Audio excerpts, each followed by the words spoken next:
Missouri voted to protect abortion rights in its state constitution, yet one of the nation's strictest abortion bans was just reinstituted in that state. So how can that be? Joining us now, the president of Reproductive Freedom for All, formerly known as NARAL, Pro-Choice America, Minnie Tamaraju, and professor of constitutional law and global health policy at Georgetown, Michelle Goodwin. All right, Minnie, I'm going to begin with you. What happened in Missouri?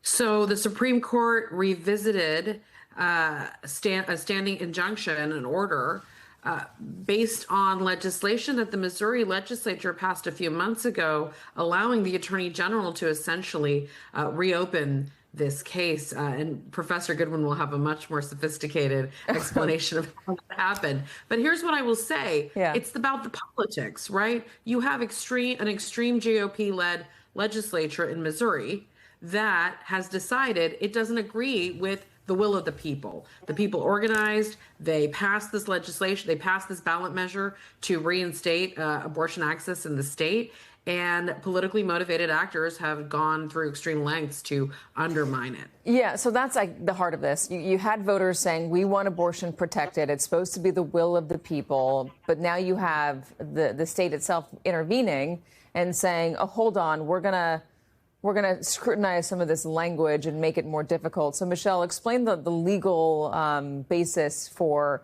making abortion basically illegal again in Missouri. Well, it may not last for very long, but there are three principal components which actually are part of what was pre-Dobbs. This idea that, one, it must be that the state of Missouri licenses the clinic that provides this. That, two, it must be a doctor that performs the abortion. And that to receive prescription medications for abortion, it has to be in person. All of these matters which have been found to not be necessary for protecting the health and safety of people who have abortions. But the effort pre-Dobbs was to suggest that abortions are very dangerous, that women needed certain scripts to be read to them, and that they needed to be protected in certain ways. But it's always important that we make clear that even the Supreme Court acknowledged that a woman is 14 times more likely to die carrying a pregnancy to term than by having an abortion.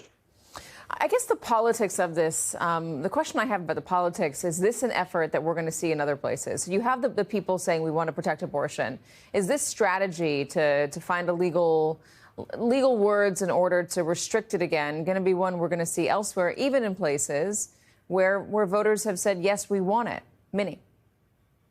Yes, I mean, we've already seen the Missouri legislature. They're moving another ballot measure in 2026 to revisit this issue altogether because they want to see abortion banned in the state, despite what the vast majority of Missourians have already stated. Look, we've seen this in Ohio. We've seen this in multiple states, that when they cannot win, when anti-abortion legislators and extremists cannot win by going directly to the people, they will try to manipulate through additional lawsuits and the courts.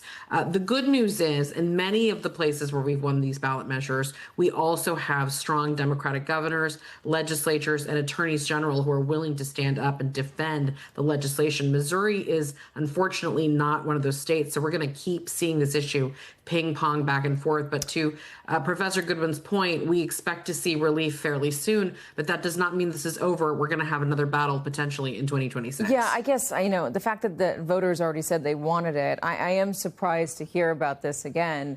If you are a voter going and voting for one of these measures to protect abortion or to stop it from being banned again, as Missouri voters will find themselves in that position in 2026 again, Michelle, what should you know about what you're voting for?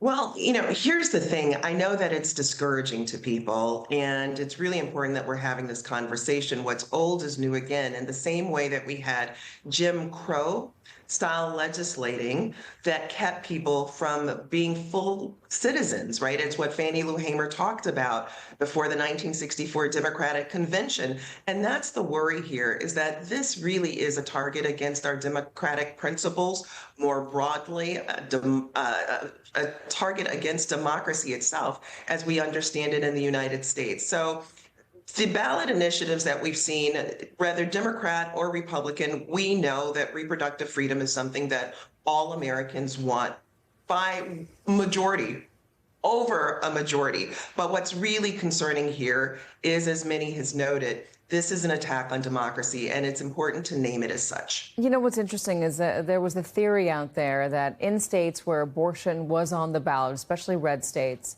that there would be voters, or even purple states, there would be voters who would go out and vote to protect abortion and then go on to vote for the Republicans and for Donald Trump, a worry among Democrats, that they would get the issue of abortion out of the way, they'd protect it themselves, and then they'd vote for the other policies or the candidate that they actually liked better.